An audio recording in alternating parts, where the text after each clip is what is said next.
Welcome back to Contrary Commentary, where we rate the digital dialogue and cut through the noise of trending stories. We are breaking down the Frisco Stadium St. Abbing trial across 12 deeply detailed parts. Make sure you follow the whole series. Today, in part 11, we are breaking down the strict legal mechanics of Texas law to explain exactly what it would take for a 19-year-old Karmelo Anthony to be fully acquitted.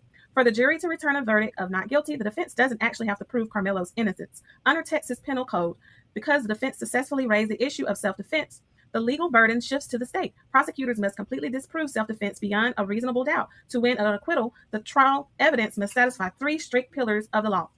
First, the jury must believe Karmelo had a reasonable belief that physical force was immediately necessary. The defense anchored this in the physical scale, a 130-pound youth cornered by a 213-pound varsity lineman. Second, the use of a deadly force with the pocket, KN-EF, must be deemed proportional. The defense relies entirely on the day 3 admission that Austin executed an explosive varsity lineman block into Karmelo's chest, which they argue carries the kinetic force of a dangerous weapon.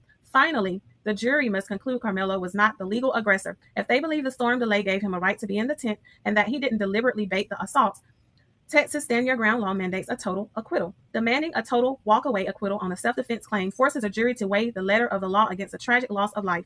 The digital community is fiercely debating this high legal bar. A total acquittal would be a complete of justice. A simple shove or football block inside a high school tent, no matter the size difference, can never legally justify pulling a KN-EF and St. Abbing someone to death. He had a duty to back away. The law is clear. You don't have to wait to be beaten unconscious before you protect yourself. A 130-pound kid hit by an explosive two-handed varsity football tackle inside a trap space has a perfectly reasonable fear of serious injury. It's textbook self-defense.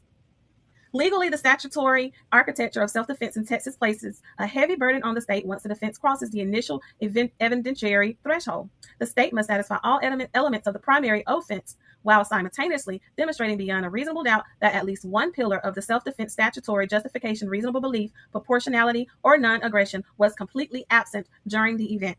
Does the violent football block justify a response, or is an acquittal a step too far? Which commentary do you agree with more? Drop your thoughts below. Make sure to view our final 12th part to complete the story, and remember to like, comment, share, and follow.